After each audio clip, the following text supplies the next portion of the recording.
ఆయన ఇష్టపడే కథానాయకుల్లో అతి తక్కువ మందిలో ఎక్కువగా ఇష్టపడే శ్రీమతి జయప్రద గారు. వారి గురించి మాట్లాడవలసిన కోరుతున్నామ్మా. ఏమి కాంబినేషన్ అమ్మా మీది. ఆరేసుకోబోయి పారేసుకున్న ఆ పాట ఇప్పటికి కూడా, ఆ రోజున ఆ పాట వింటూ ఉంటే వయసు మళ్ళిన వాళ్ళు కూడా ఉత్సాహంగా మీ జంట వైపు చూసేవాళ్ళు. మీ జంట మరి తిరిగి వస్తుందన్న ఆశతోటి మీరు మాట్లాడవలసిందిగా కోరుతున్నామ్మా దయచేసి. సభకు నమస్కారం. ఆంధ్ర రాష్ట్రానికి మన అభిమాన ముఖ్యమంత్రి శ్రీ నారా చంద్రబాబు నాయుడు గారికి,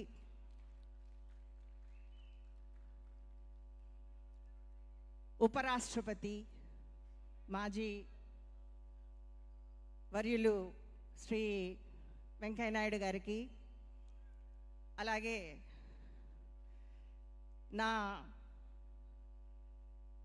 సహా తోటి నటీమణి ప్రభ గారికి, మా హీరో కృష్ణంరాజు గారు మనతో లేరు, అయినా మనందరి గుండెల్లోనూ ఉన్నారు, వారి సతీమణి శ్యామల గారికి, రామకృష్ణబాబు గారికి, టిడి జనార్దన్ గారికి, అలాగే ఇక్కడ ఉన్నటువంటి పెద్దలందరికీ కూడా పేరు పేరున నా నమస్కారాలు తెలియజేస్తున్నాను. ఈ యొక్క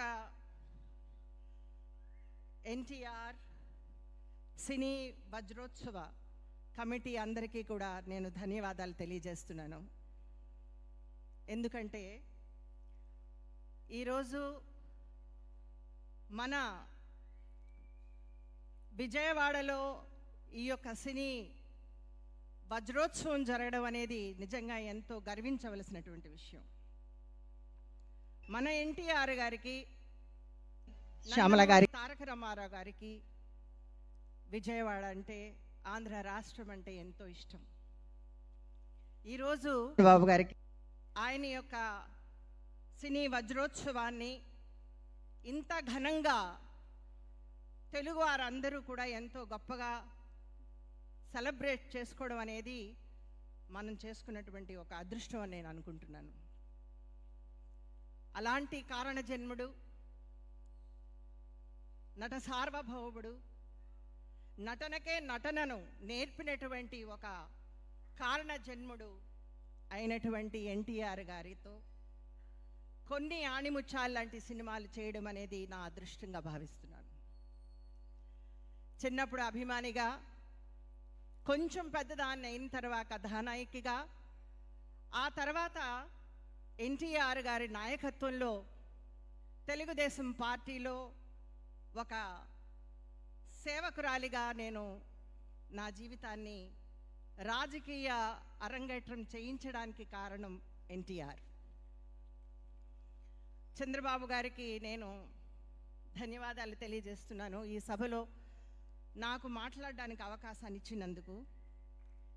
ఒకప్పుడు ఆంధ్ర రాష్ట్రంలో పేద ప్రజలు, పేద రైతులు దిక్కుతోచక ఎక్కడికి వెళ్ళాలి, ఎక్కడి నుంచి నేను ఈ యొక్క ఆనందాన్ని సంపాదించాలి అని దిక్కు తెలియకుండా ఉన్నప్పుడు నేనున్నాను అని చంద్రబాబు గారు ముందుకు వచ్చి ఒక అన్నగా, ఒక తండ్రిగా ఆశ్వాసాన్ని ఇచ్చి విజయవంతం చేసి అందరికీ కూడా నేను ఉన్నాను అని చెప్పి, ఆపత్కాలంలో కూడా అది ఫ్లడ్స్ అవ్వనివ్వండి, లేకపోతే నీరు లేక రైతులు బాధపడుతున్నటువంటి విషయంలో తనే ఉండి రాత్రి పగళ్ళు ఆయన సేవ చేశారు.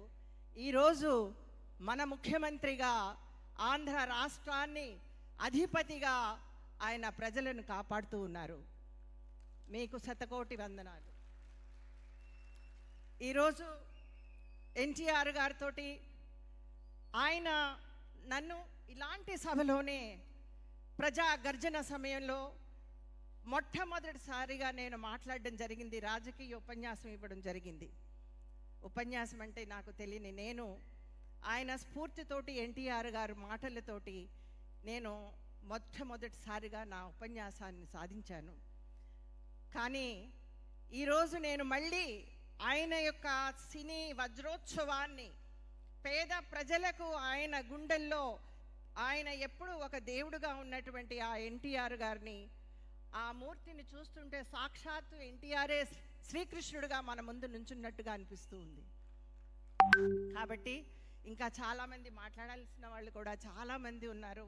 ఇక్కడ ఉన్నటువంటి నిర్మాతలకు అలాగే పెద్దలకి అందరికీ కూడా నా ధన్యవాదాలు తెలియజేస్తూ, ఏ జన్మ రుణమో నేను ఈ యొక్క ఎన్టీఆర్ గారితో కొన్ని సమయంలో ఆయనతో కలిసి పనిచేసే అదృష్టాన్ని నాకు కలిగించినందుకు ఆంధ్ర రాష్ట్ర ప్రజలకు, చంద్రబాబు నాయుడు గారికి, ఇక్కడ ఉన్నటువంటి కమిటీ అందరికీ కూడా నా నమస్కారాలు తెలియజేస్తున్నాను. Thank you so much.